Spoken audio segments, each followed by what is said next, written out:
എറണാകുളം അങ്കമാലി അതിരൂപതയിൽ നിന്നും സുപ്രധാന പത്രക്കുറിപ്പുമായി മാർ ബോസ്കോ പുത്തൂർ പിതാവ്.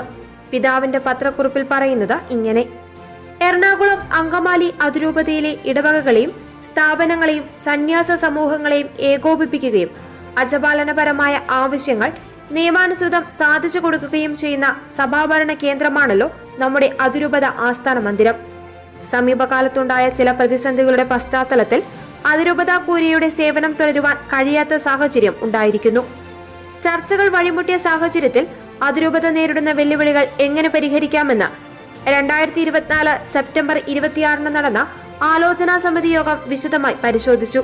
ഗ്രേറ്റ് ബ്രിട്ടൻ രൂപതയിൽ അജപാലന സന്ദർശനത്തിൽ ഏർപ്പെട്ടിരുന്ന മേജർ ആർച്ച് ബിഷപ്പുമായി ആലോചനാ സമിതി അംഗങ്ങളും ഫോണിൽ സംസാരിച്ചിരുന്നു. ആഗോള സിനഡിൽ സംബന്ധിക്കുവാൻ ഉടൻ തന്നെ റോമിലേക്ക് പോവുകയാണെന്നും തദവസരത്തിൽ അതിരൂപതയിൽ ഇപ്പോഴുള്ള പ്രത്യേക സാഹചര്യം മേലധികാരികളെ അറിയിച്ച് പ്രശ്നപരിഹാരത്തിന് ശ്രമിക്കാമെന്നും മേജർ ആർച്ച് ബിഷപ്പ് അറിയിച്ചു. ആലോചനാ സമിതി അംഗങ്ങൾ തയ്യാറാക്കിയ ഒരു അടിയന്തര അപേക്ഷ മേജർ ആർച്ച് ബിഷപ്പിനും സിനഡ് അംഗങ്ങളായ എല്ലാ പിതാക്കന്മാർക്കും ഞാൻ അയച്ചിട്ടുണ്ട്. ഇപ്പോഴുള്ള പ്രതിസന്ധി പരിഹരിക്കപ്പെടുന്നില്ലെങ്കിൽ നിയന്ത്രണാതീതമായ പ്രതിഷേധങ്ങളുടെ നടുവിൽ തങ്ങളുടെ ഉത്തരവാദിത്തങ്ങൾ തുടർന്ന് നിർവഹിക്കുന്നത് പ്രായോഗികമായി അസാധ്യമെന്ന് കൂരിയയിൽ സേവനം ചെയ്യുന്ന വൈദികർ എന്നെയും ആലോചനാ സമിതിയെയും അറിയിച്ചു. ഏതു സാഹചര്യത്തിലും അതിരൂപത കേന്ദ്രത്തിൽ തന്നെ തുടരാനാണ് ആഗ്രഹിക്കുന്നതെന്ന് ഞാൻ അറിയിച്ചിട്ടുണ്ട്.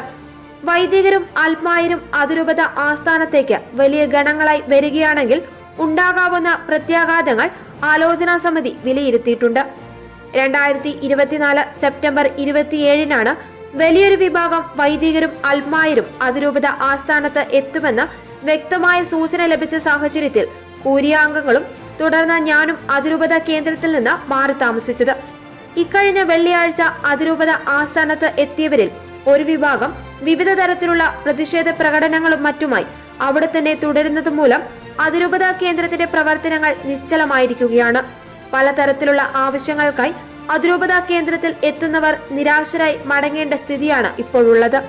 സന്ധിയില്ലാത്ത സമരങ്ങളിലൂടെയല്ല സഭാജീവിതത്തിലെ പ്രതിസന്ധികൾക്ക് നാം പരിഹാരം കാണേണ്ടത്. പ്രശ്നപരിഹാരത്തിനുള്ള പരിശ്രമങ്ങളും അധികാരികളോടുള്ള അനുസരണവും പരിശുദ്ധാത്മാവിന്റെ പ്രത്യേക ഇടപെടലിനു വേണ്ടിയുള്ള പ്രാർത്ഥനയുമാണ് നമ്മുടെ എല്ലാവരുടെയും ഭാഗത്തു നിന്ന് ഉണ്ടാകേണ്ടത്. അതിരൂപത ആസ്ഥാനത്ത് തുടരുന്ന വൈദികരും ആത്മായരും അവിടെ നിന്ന് എത്രയും വേഗം തിരിച്ചു പോകണമെന്ന് സ്നേഹപൂർവ്വം അഭ്യർത്ഥിക്കുന്നു. അനുവാദമില്ലാത്ത യോഗങ്ങൾക്കും പ്രകടനങ്ങൾക്കും അതിരൂപത ആസ്ഥാനം വേദിയാകരുതെന്നും മാർ ബോസ്കോ പുത്തൂർ പിതാവ് പത്രക്കുറിപ്പിലൂടെ അറിയിച്ചു.